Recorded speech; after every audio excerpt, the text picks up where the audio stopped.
Hello, I'm Jo. I'm Head of Parent Services at YoungMinds. I'm Sarah. I'm one of the Helpline volunteers and part of the trainer consultancy team. And we're talking today about having difficult conversations with your children.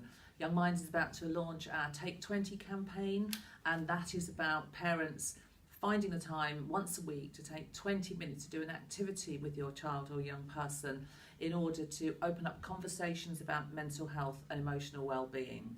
So, Sarah, why is it difficult for parents to talk to their children about mental health? I think very often parents will feel it's a reflection of them on their parenting, if their young person is struggling. Very often parents haven't had experience of talking about their own mental health, and therefore it's not a comfortable conversation to have. I think sometimes parents fear that by talking about it they might make it worse. But actually it's really, really important that we do talk to our young people. A problem shared really is a problem halved. Perhaps together you can work a way forward, look for a solution, so, let your young person know that you're on their side. So it's actually really important. And does the age of a child make a critical difference in how you should approach talking to them? Well, it will do. I think all advice has to be age appropriate. I think certain rules apply to all, such as validating a young person's feelings, whether they're 5 or 15. It's really important to acknowledge what they're feeling is real for them. Their fear or their anxiety is absolutely real for them, even if you don't share it. But there are more difficult issues that come very often with teenagers, for example. Well, I was going to say, so teenagers who often don't want to engage, are really uncommunicative. Should parents keep trying? What's the best way to approach talking to a teenager? Well, they absolutely should keep trying. I think the door has to always be open. I think your young person needs to know that. I think it's about trying to find a strategy that will work with that young person. Not all teenagers are the same. Some parents try a sort of no eye contact approach, so it might be whilst walking along, because you tend to walk side by side with somebody, or in the car when there is no eye contact but you've got that 20 minutes on the football run or whatever it is.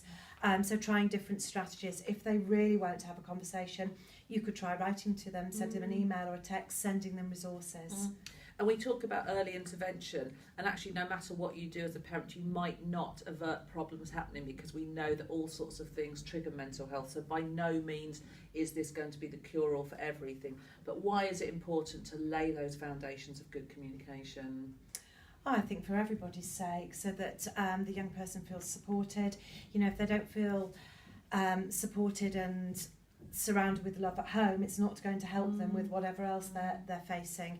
So I think it's really, really important that home can be... And they're more likely to come back to you when they need it, aren't they? I think Absolutely. often you have to spell it out to a child, don't you? That especially as they become more independent, you actually have to tell them and give them those opportunities so that they actually do really know you're there. Yes, and don't assume they do know something just because you're thinking it. It's okay to say, I can see you're not in the mood to talk, but I am always here whenever you are.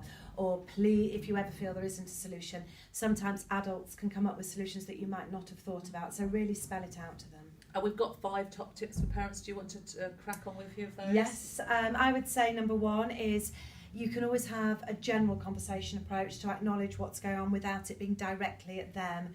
So it might just be very generally about, I know year 10 and 11 or whatever school year they're in is really stressful. I can see that it must feel like a wall of work. So you can keep the conversations very, very general without firing questions at them. I think number 2 is to be very, very honest. Be honest. I know this is difficult to talk about. Sometimes I feel like this. It's okay to say things, but be honest about it as well, because the more honest you are, the more honest they will be in return. Number 3, I would say always validate their feelings, whatever it is they're feeling. Don't brush it aside by saying, you don't need to worry about that. They are worrying about it. It's really important that you say, yeah, I can see that's really, really difficult for you. I can see that you're struggling with that. It makes a huge difference to validate somebody's feelings. Number 4, reassure them with love, support, hope. You are there for them, you love them, you're on their side, you can work through this together. Whatever else happens, you're with them in this. And number 5, it's not always about providing a solution instantly. And again, you can be honest about that. I can't solve this overnight, but I am with you. We can look at all the problems and all the sort of pathways together, but it's not necessarily about coming up with a solution. Brilliant, thank you so much. So the campaign, Take 20, there's going to be a lot of information on our website. There are 4 key messages with that. We talked about them today. Be your child's anchor. There is so much comfort and stability and reassurance in routine. Be part of the solution. Be involved in your child's life. Go and ask questions. Go and talk to your GP. Don't be fobbed off that easily. Act on warning signs. You know your child best. You're your child's expert. If there's been either a sudden or a dramatic or a slow change, if things have changed and they aren't getting better, do something about it. Talk to somebody and actually take care of yourself. It's really important as a parent that you are strong and that you are able to provide the care that you need to look after your child. Thank you, Sarah. Thank you.